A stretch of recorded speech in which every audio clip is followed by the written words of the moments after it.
Hello, everyone. Sorry, the internet is being a weirdo and my computer is being all of the weirdo. So, good morning. No idea what is going on at this point, but my technical skills are about that of a 5-year-old. So, who knows? Good morning, expert and Judge Maddie and just another Cajun Joe and Zach. Sorry about the lateness. You know, if I'm not early, I'm late, but it is hump day. It is Wednesday. We have almost made it halfway through the week. And in a good story, for the love of all that is Cheetos computer, I don't want to put my Stream Deck up. I can't work the damn thing, to be fair. Shizzy did give me an entire tutorial on it, and I am semi proficient on it. I just do not have the patience to work it today. So, he did take all the time to give me a, you know, workup on it. Yes, I love you very much. Yes, I was gone. Yes, I had to buy Google Eyes to make, turtle puppets for Miss Lynette, you know, because why not? The goofy things I do, and I don't wanna do that one story. But in a good story, a story of human bravery, we have UFC legend Mark Coleman is fighting for his life after saving his parents from a home fire. Former UFC champion Mark Coleman is battling for his life after rescuing his parents from a house fire in Ohio, his daughter Morgan said. Mark Coleman wrote about the harrowing details of the house fire, which claimed the life of their family dog, on Instagram Tuesday. I mean, this is the kind of actual genuine, male bravery, and you wanna talk positive masculinity. This man risked his life to go save his parents. That, my dear people, is badassery on a level I can't even imagine. Quote, "As many of you know, our dad was involved in a house fire early this morning along with his parents and beloved dog Hammer," Instagram post said. He managed to carry both of his parents out of the house despite his best efforts, was not able to save Hammer. He was life flighted to the hospital where he is currently battling for his life after his heroic act. Our father has always been our hero and means the world to us. He has and always will be a fighter, the strongest and bravest man I know. Please continue to pray for him and our family during this extremely difficult time. We will miss our sweet Hammer so deeply. Thank you for all the love and support. Hammer House for Life. According to ABC affiliate WTLO or TOL, sorry, fire crews in Fremont, Ohio responded to calls about the blaze shortly after 4 a.m. on Tuesday. The fire reportedly began in the kitchen with a specific cause unknown. I mean, what a absolute badass. The roof of the home collapsed in the fire, and the home was said to be a total loss. Coleman, 59, had an MMA career which stretched between 1996 and 2010, beginning in the UFC, followed by a stint in Pride Fighting Championships, then later returning to the UFC. He won tournaments in the UFC 10 and UFC 11 and became the promotion's first heavyweight champion in UFC 12 when he defeated Dan Severn with a neck crank submission. I don't know what that is, but that sounds impressive. He was included to the UFC Hall of Fame in 2008. Coleman has other battles in recent years. He suffered a heart attack in 2020 and went to rehab for alcohol addiction in 2021.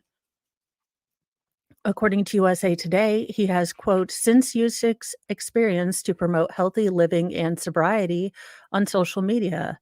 In addition to Morgan, Coleman has two other daughters, Mackenzie and Skylar. So I really hope that he is able to get better. I mean, what true bravery and absolute heroism and turning his life back around and showing other people, you know, good habits and stuff. So I really hope that, he gets better and, what an absolute Chad. Uh Not such a good day for Japan. Japan's Space One Kairos rocket explodes just seconds into inaugural flight.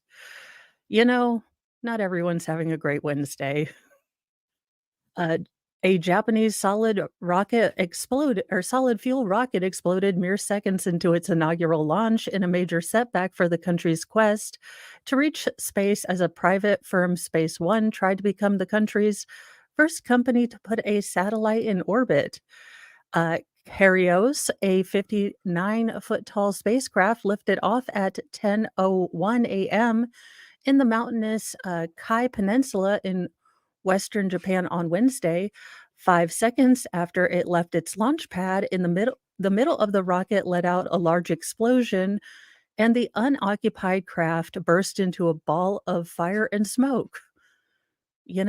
Some days just go like that. Curios, or the Kai-based Advanced and Instant Rocket System, well, it was instant. Truth in advertising, y'all, truth in advertising, was carrying an experimental government satellite that would have temporarily replaced intelligent satellites if they fell out of orbit.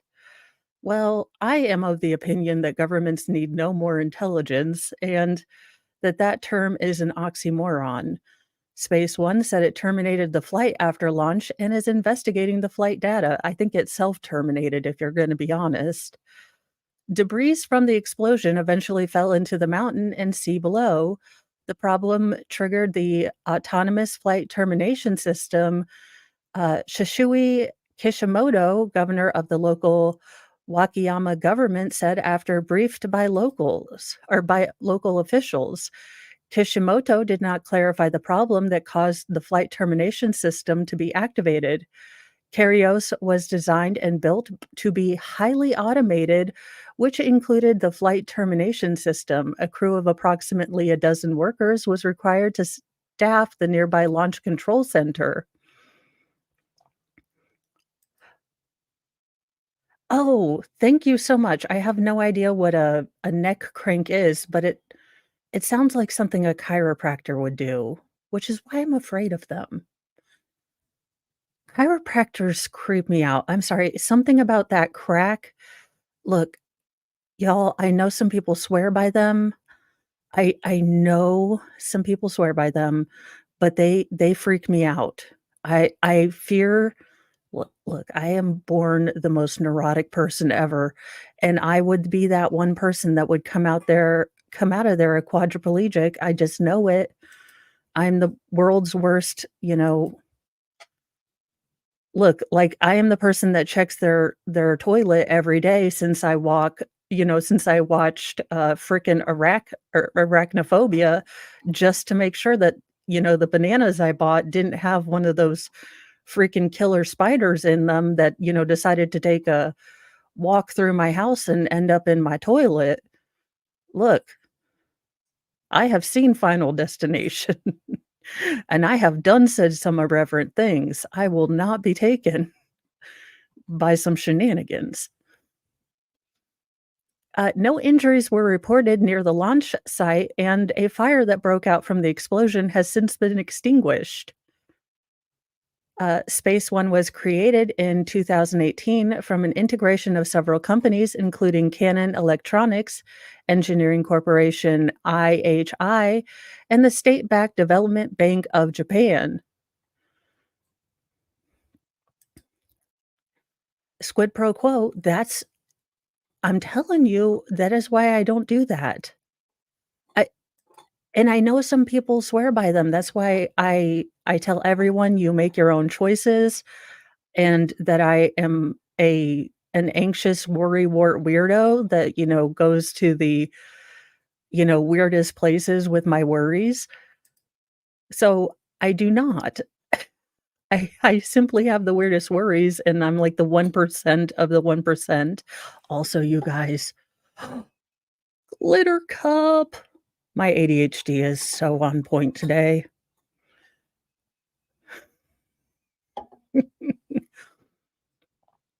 The company was founded as a quote easy and affordable space launch provider to get clients business. to space, according to a website. Well, you could also now think about this marketing opportunity, easy demolition company too. With our dedicated launcher and launch site, we will minimize the cost of putting satellites into orbit and help further expand space businesses. The company mission statement reads. Possibly not the best place to put the mission statement right next to pictures of things exploderating, but this is probably not a marketing thing. The rocket is composed of three states of solid fuel engines and liquid fuel post boost engine, attempting to carry payloads of up to 250 kilograms or 550 pounds to low Earth orbit. The launch was originally scheduled for last Saturday, but was pushed back to Wednesday because a ship had entered the restricted area in the nearby sea. The spaceport Kai is located in Kishimoto, Wakayama Prefecture, approximately 130 miles southeast of Osaka. Space One's rigorous low-cost plans include the shortest launch operation and the world's highest frequency of launches, more than 20 a year. How many percentage don't explodorate? Space One did not disclose Kairos launch costs, but the company's executive, Kayozo Abe, said it is competitive enough against America American rival Rocket Lab. Rocket Lab has launched over 40 Electron small rockets from New Zealand since 2017 and at roughly $7 million per flight. Wednesday's explosion is the latest mishap to plague Japan's relatively young space ambitions. Last July, Japan's Aerospace Exploration Agency, Epsilon S engine, exploded a minute into a test of the second stage engine. The agency's medium lift H3 rocket was ordered to self-destruct on its debut flight last March when its second stage engine did not ignite as planned.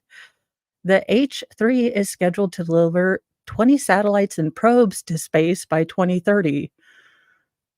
Y'all, we still do not have flying cars. I was promised a flying car, damn it. I would like a flying car now.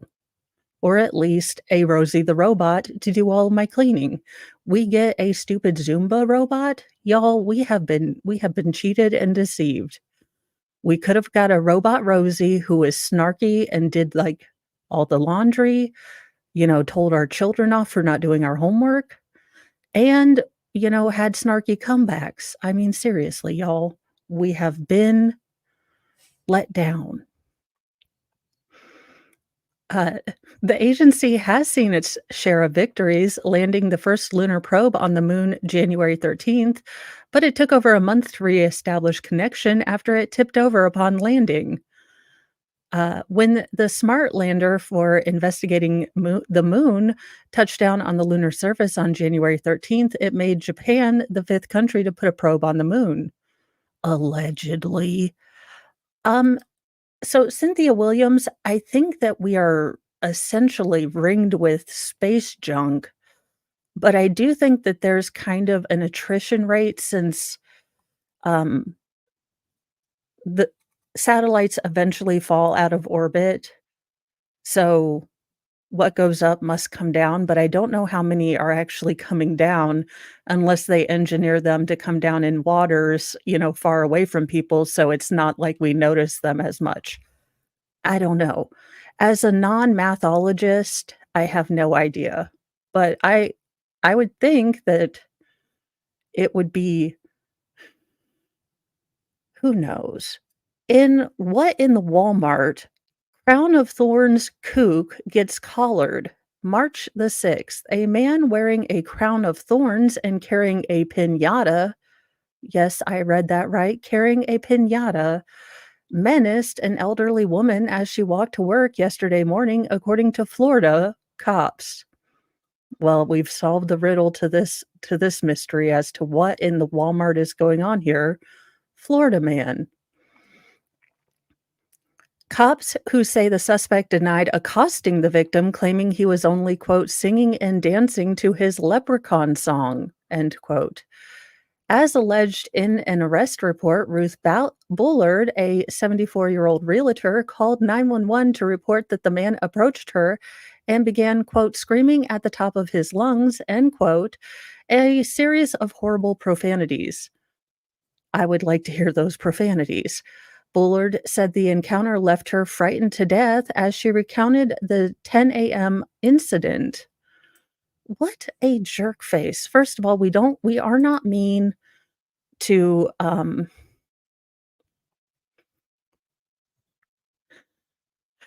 we are not mean to the elderly, sir. I don't care. You can have your own leprechaun songs and, dance to your own tune, but we are not mean to old ladies.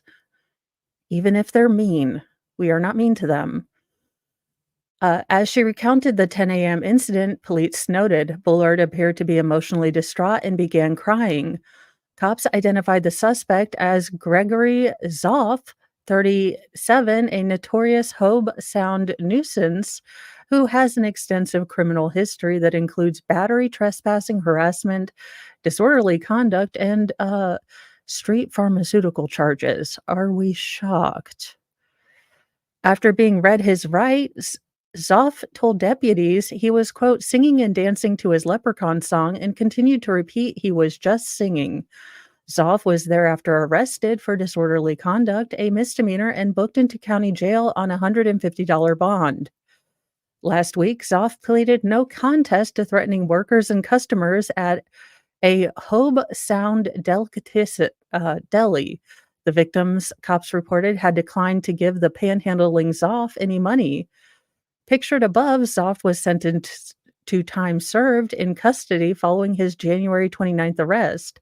At the time of that caller, witnesses reported that Zoff was, quote, in black clothing with a crown of thorns on his head and had a Chucky doll. Okay. At some point, we are just going to out Florida ourselves, and we are going to out Florida ourselves. Fry, if you get in the cat's face, he is going to claw you. Sir, Snake Island. A man unalived his longtime girlfriend, then sat on her couch making phone calls until the cops arrived.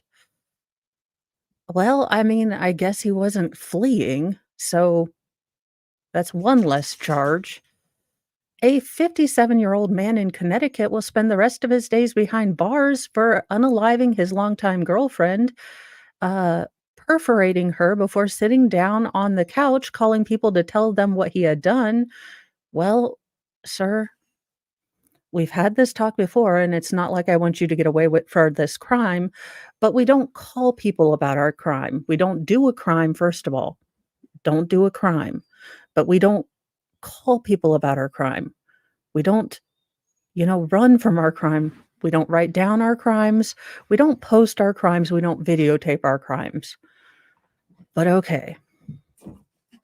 Superior Court Judge Christopher A. Pelosi, I have no idea if he's related to our, Crypt Creeper and Chief Nancy, last week ordered Kevin Bard to serve a sentence of 70 years in a state correctional facility for the 2020 slaying of 58-year-old Catherine Streeto Machad, authorities announced. Court records reviewed by Law and Crime show that the New Britain jury in December found Bard guilty on one count of murder, 3 counts of violating a protective order, 1 count of violating a standing criminal protective order.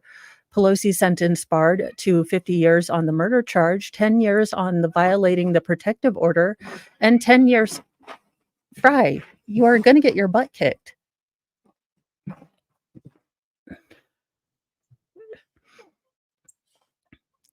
Let's see, and 10 years for violating the criminal order, the sentences to run consecutively, meaning one after the other. According to a news release from the New Britain's state's attorney's office, prosecutors at trial showed evidence that after Bard unalived Streeto Machad, he called multiple family members and friends and confessed to killing her inside her home. Quote, State's Attorney Watson extends his sincerest condolences to Ms. Street Machad's family and friends for the loss of their beloved, whom they described as a kind and vibrant woman. Fry, stop, you dingus.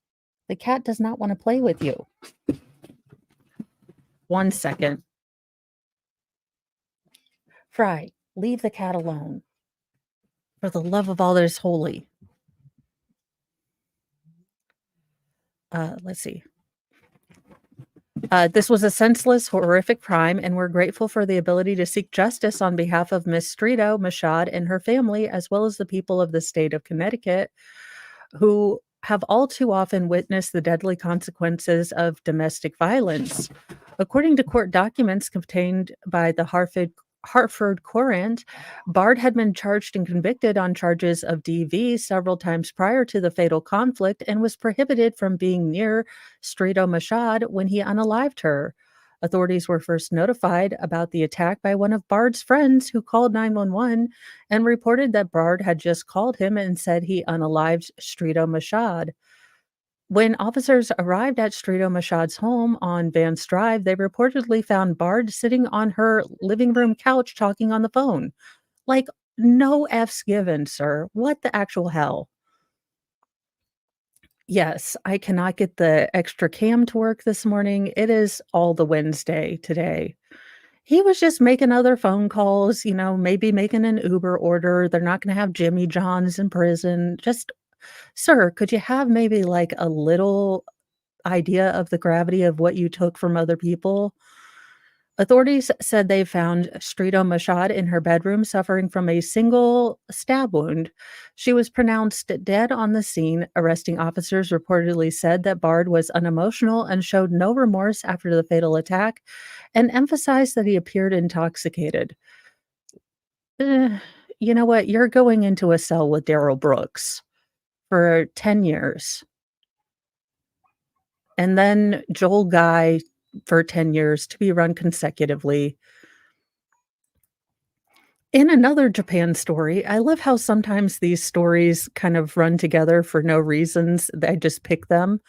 Conditions inside Fukushima's melted nuclear reactors are still unclear 13 years after disaster struck. Japan on Monday marked 13 years since a massive earthquake and tsunami hit the country's northern coast. Nearly 2,000 or 20,000 people died, whole towns were wiped out, and the Fukushima Daiichi nuclear power plant was destroyed, creating deep fears of radiation that linger today. As the nation observes the anniversary, the AP explains what's happening now at the plant and in neighboring areas. What happened 13 years ago? A magnitude 9.0 earthquake struck on March 11th, 2011, causing a tsunami that battered northern coastal towns in Iwate, Miyagi, and Fukushima prefectures.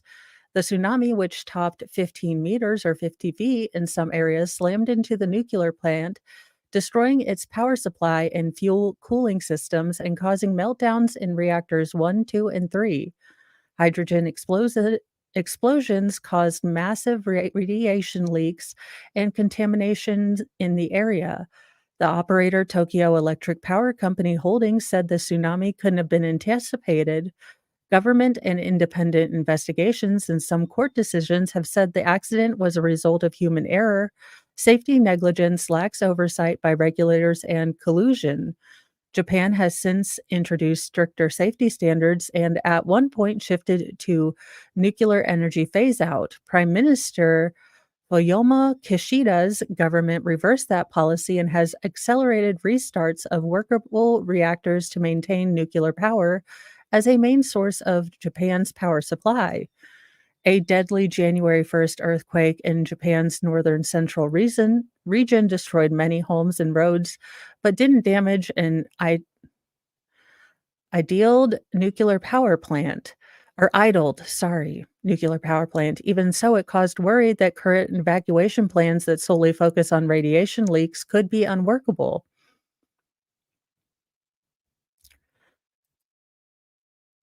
JKD Buck, I love you, but today is not the day. I am going to say these all in Midwestern. But tomorrow I will be fully open to saying all the things in better language. But thank you so much for the corrections. I am in full Midwestern mode.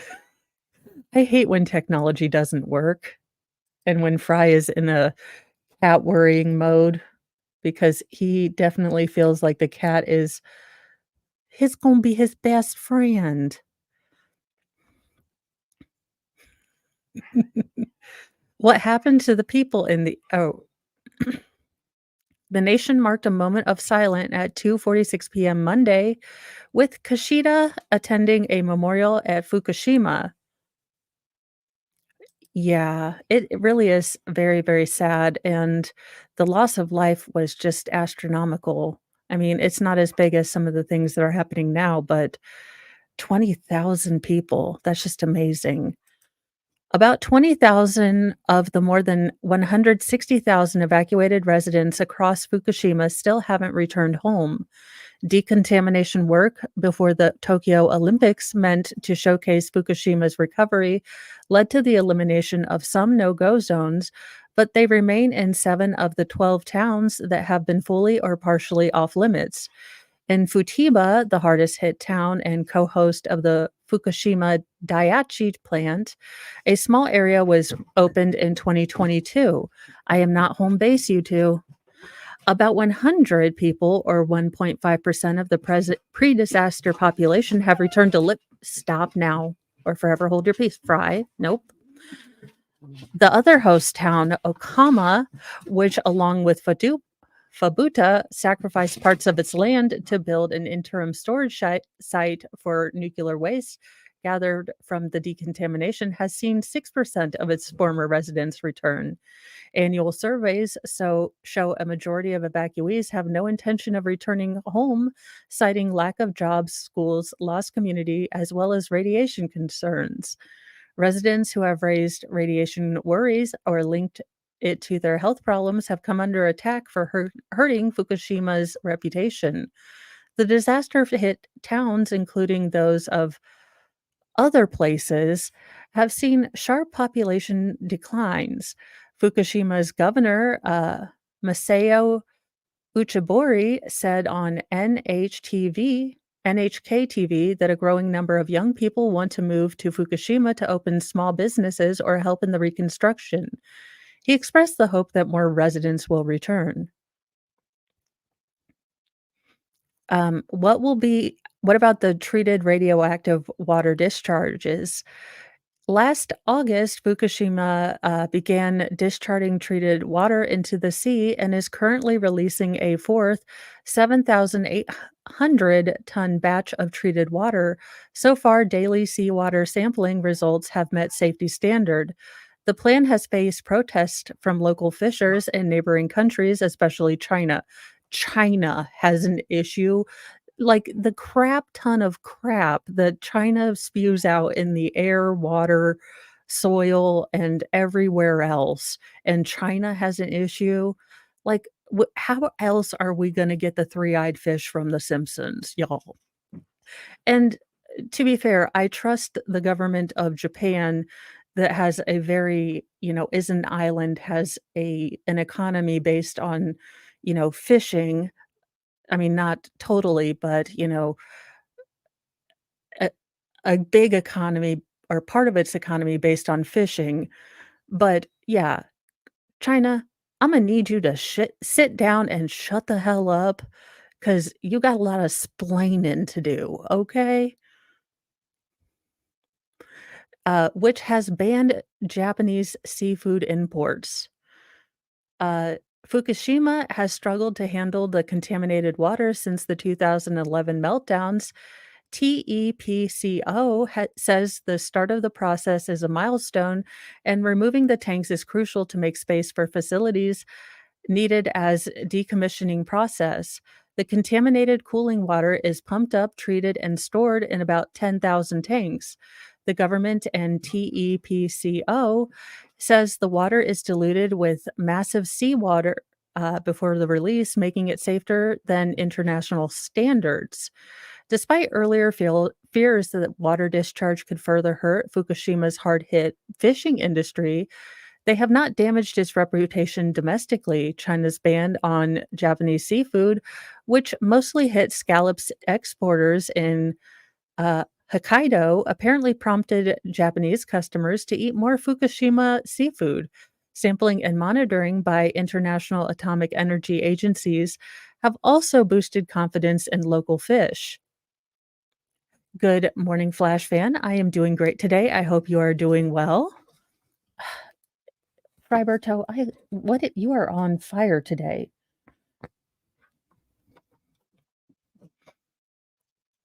Let's see here. Fukushima fishing has returned to normal operations in 2021. The local catch is about one fifth of its pre disaster level because of a decline in the fishing population and smaller catch sizes. So there you go. I mean, it looks like they're coming back together and hopefully they can, find a way to mitigate a lot of this disaster stuff. You know, I do think that the private market will come up with a lot of solutions, and people are really smart. We come up with a lot of solutions when we're allowed to. And can you give me some makeup? A suburban mom ran a quote unquote complex crime ring that stole nearly 8 million in makeup across the US for online resale, authorities said. A California mom of three has been accused of masterminding an organized crime ring that stole nearly $8 million worth of makeup from stores like Ulta, TJ Maxx, and Walgreens, and then resold it online to churn profit. Michelle Mack, 53, ran a sprawling enterprise from her 2.75 million, 4,500 square foot mansion in the San Diego foothills. Y'all, crime apparently does sort of pay sometimes, but you do get caught. So I hope she, funneled that to somewhere to get a lawyer. Uh, Mack allegedly paid as many as 12 women to steal from stores across the country, stockpiling the hot goods, then selling them on her Amazon storefront at a fraction of the retail price, according to authorities, NBC San Diego reported. The crime ring, dubbed the California Girls, traveled up and down the California coast as well as 10 other states, including Texas, Florida, Massachusetts, and Ohio, to carry out hundreds of thefts on Mac's orders. Investigators said, "Oh, no, ma'am, you are going to get hunted by the feds. You is in trouble." According to CNBC, Mac's alleged crime ring was just one of many plaguing country as retailers scramble to combat millions of dollars or billions of dollars lost to theft annually, Homeland Security investigators told CNBC. Oh, what is this outfit? It looks super duper comfy though, but I bet she paid $800 for it. Police recovered nearly 10,000 items worth more than $387,000 after raiding Max Lux Spanish style estate in December, according to authorities. They also uncovered what they described as a quote unquote mini store teeming with beauty products, sunglasses, designer bags inside Mac's garage. Hundreds of postmarked envelopes were stuffed with stolen products ready to be sent out to customers, according to investigators. Attorney General for California, Rob Bonta, filed 140 felony charges against Mack, her husband Kenneth Mack, and seven other alleged members of the crime ring. The charges include conspiracy to commit organized retail theft, grand theft, and receipt of stolen property. All the defendants have pled not guilty. Um, Not all the not guilty. Can I just shop in there for a sec? Just sec. Just one sec. Look, that that ish is expensive sometimes, okay? This is a multi-million dollar criminal scheme. It was complex and orchestrated, Bonta said in announcing the charges. We're not talking about garden variety shoplifting. Court records also reveal incriminating texts between Mac, her husband, and some of the other women charged, authorities alleged. I'm not stealing regular. I'm going to start filling up my bag quick. So I want to know stuff I can grab in bulk too. Defendant Kimora Lee Gooding texted Mac on January 7th, 2023. Okay, we're going to say it again. We do not text our crimes. We do not communicate our crimes. You send it on a pigeon and then you eat the paper. Did we not learn anything?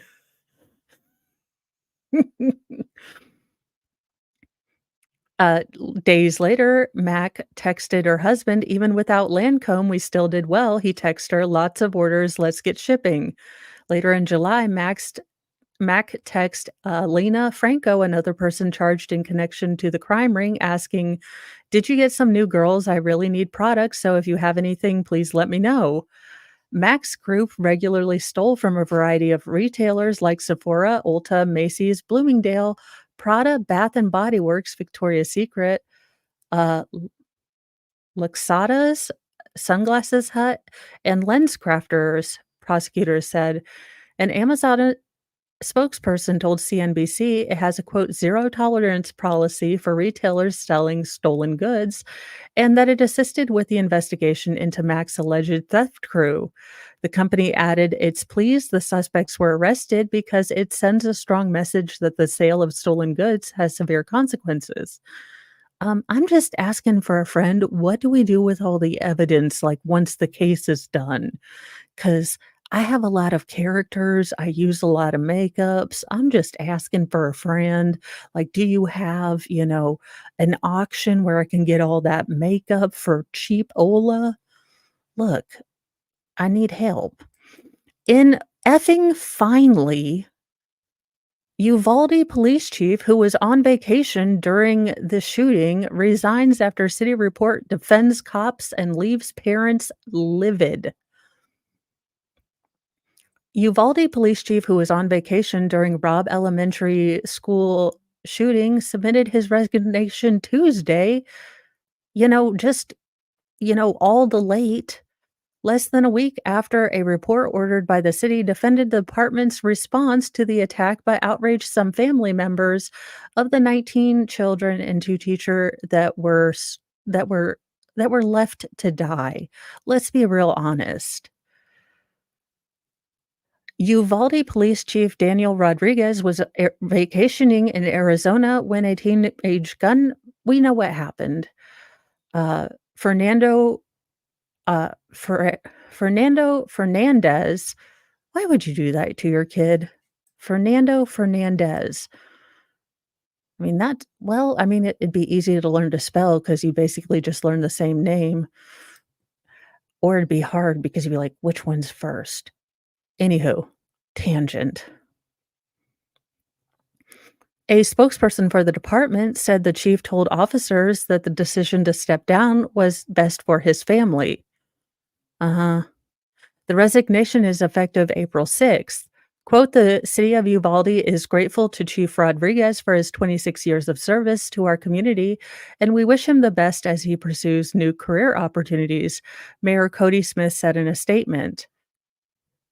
The announcement came hours before the Uvalde City Council was scheduled to meet for the first time since a private investigator hired by the city unveiled a report that acknowledged missteps by police, but concluded that local officers did not deserve punishment. Nearly 400 law enforcement agents who were at the scene of the attack, including Uvalde Police Department officers, waited more than an hour after the shooting began to confront the gunman. A critical incident report by the Department of Justice in January found, quote, cascading failures, end quote, in law enforcement's handling of the massacre. The report specifically mentioned Uvalde Police Lieutenant Mariano Pargas, who was the acting police chief that day in Rodriguez's absence. Parents and family members of the 19 children and two teachers killed in the shooting, as well as survivors and their relatives, disagreed with this finding, like normal people. During public comment period at the city council meeting last week in Uvalde, some speakers questioned why Rodriguez had allowed officers who had waited so long to act to remain on the force. Yeah, what about the officers that arrested parents? They were in the good, and the jackholes that were using just hand sanitizer and texting people, like, no, just no. They all need to resign. In super-de-duper big news, uh, and something that I believe Baker is covering, I have not deep dived into the Karen Reed case. Delphi is going all the crazy, and I need to, catch up on that and give you guys some videos today. But the Karen Reed case is going bananas for banana sauce.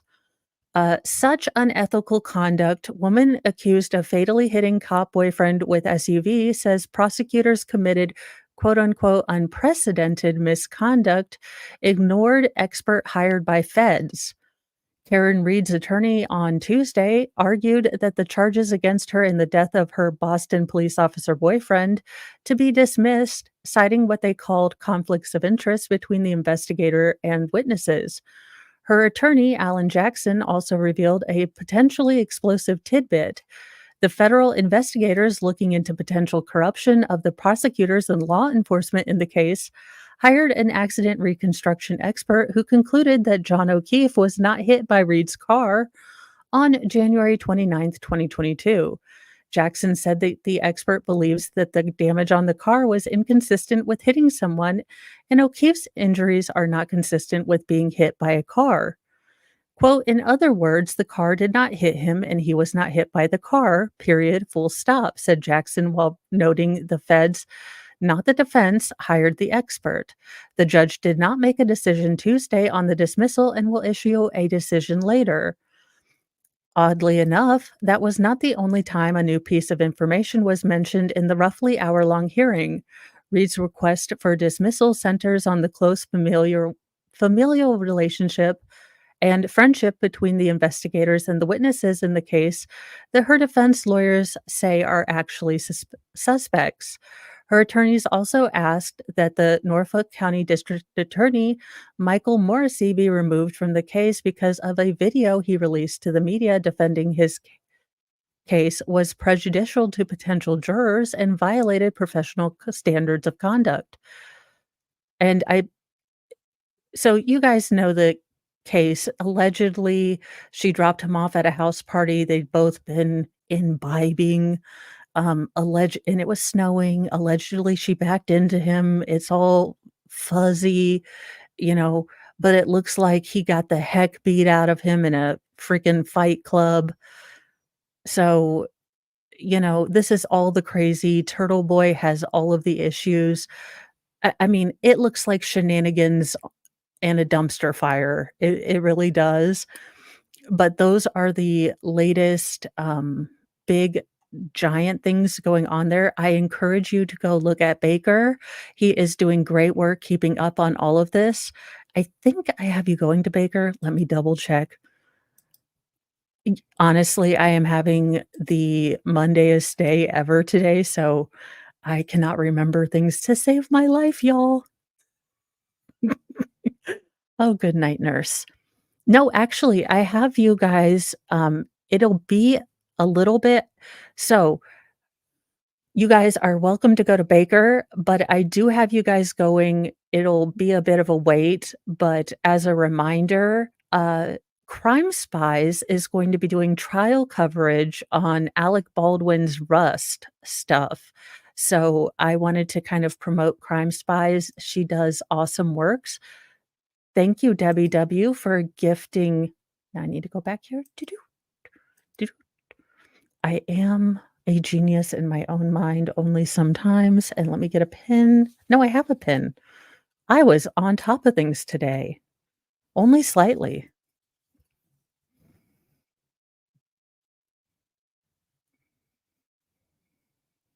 So thank you, Debbie.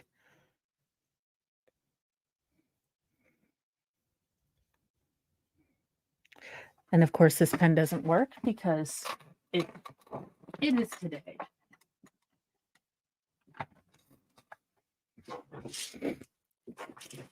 But I did hear that I think Fun Dyin got a bunch of cups yesterday, so I am super glad that he went and bought a bunch of cups, and I am going to work with her to get some Mo cups, and I'm going to work today on a couple videos and, a merch store eventually, in theory, if I get a chance. So thank you so much. So those went to Sal and Cynthia and Watchdog. I'm gonna have to get a new board soon or add new, strings. Feral, hope you're doing well. Well, I can speak English, I really can, at some point. And Mass, and I even said it right because I am proud of me today just for a little bit. I mean, not a whole bunch. And good morning, traveling fools. So that is that, and then I know I had a short little story. Um, they are using their furry powers for good. So I just wanna say they are using furry powers for good, our final story. Staff at a Virginia wildlife center are pretending to be red foxes as they care for an orphaned kit. Uh, in Richmond, Virginia, employees at a Richmond Wildlife Center in Virginia are doing their best to act like mother foxes as they feed and care for an orphaned kit that found her way into their care. A video posted by the center's Facebook page Tuesday, Director Melissa Stanley is shown wearing a red fox mask that will haunt your dreams and your nightmares for the rest of your life. Uh, with a tiny syringe, um, the kit sits on top of a large stuffed animal, but it's so cute. They're helping, but it's nightmare fuel. Uh, that's supposed to look like her mother. Okay. The same Facebook post explained why the staff are wearing the mask to feed her, minimizing human sounds, creating visual barriers, and taking other precautions. Quote, it's important to make sure orphans are raised in captivity do not become imprinted upon or habituated to humans, the post said. All these measures make it more likely the kit could be reintroduced into the wild someday. They are pretending to be foxes, so they are using furry powers for good. Stanley said in an interview Tuesday that the kit was admitted to the center on February 29th after a man walking his dog found her in an alley in Richmond. Thinking she was a kitten, he turned her over to the Richmond Society for Prevention of Cruelty to Animals. She was less than 24 hours old and her umbilical stump was still attached.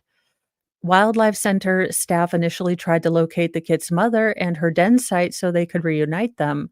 They found the den site, but were told by super or ground superintendent that the foxes had been trapped and removed. Stanley said she suspects the fox kit either fell out of the trap or off the back of the trapper's truck. Staff at the Wildlife Center have been taking turns feeding the kit every 2 to 4 hours, all while wearing the fox mask. In addition to the large stuffed animal meant to mimic the kit's mother, staff also put a smaller stuffed red fox in her enclosure. Cuddles up to the smaller stuffed animal at the end of the video. Let's see.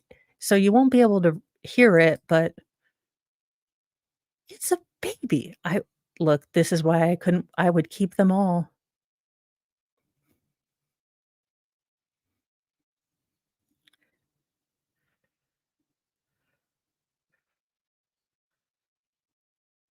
Let me see if I can invigonate.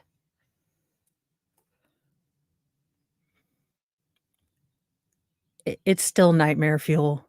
Holy God, don't look at me in the eyeballs.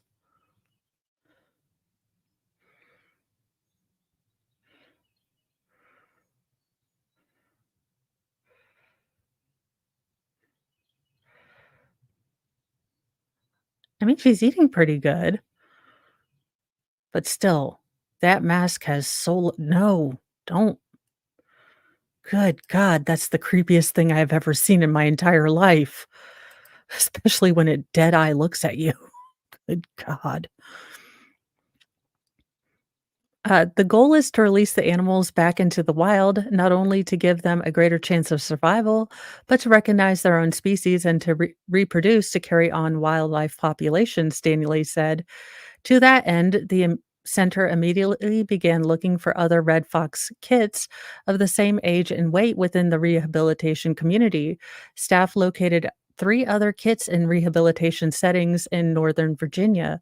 The fox kit will be transferred to the Animal Education and Rescue Organization, which plans to eventually release the kits back together into the wild. Okay, y'all know I would take that home and scare the ever living piss out of Mr. Mo one night. Just be like, "Hello."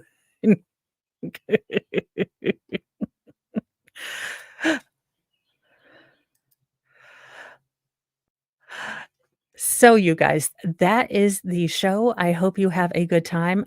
I do have you guys set up to go to Crime Spies, but that does not start until 11. That's more of just a reminder that she is doing stuff with, Rust, and to let you know that she is a great creator. I know that Baker, I think, is doing something with Karen Reed today, and everyone's doing stuff about stuff. Y'all know I just wanted to kind of highlight her, because she is awesome and she does really good stuff. So I will see you a little bit later. I have to do so many things about Delphi. They are going all the craziness. Uh, you know, lawyer David Hennessy is just the bomb, and he is writing all the things. So jealous. I am here for it. I will see you guys in a little bit with those videos, and I will have all the fun shenanigans throughout the day. This is Wednesday, so I do not have a Wednesday night stream. I might hang out with Sal a little bit on his Daddy Dom stream, but it is family time night tonight. So I will not see you tonight, but I will see you guys in the morning and I will have some streams. And then we will be gearing up for Judge Mo something. I don't know, punish Judge Mo the Punisher, because we've got a lot of moms and teachers that are just out here causing shenanigans, and they just need some mom snark and the Mo treatment. I'll see you guys in a little bit. Bye.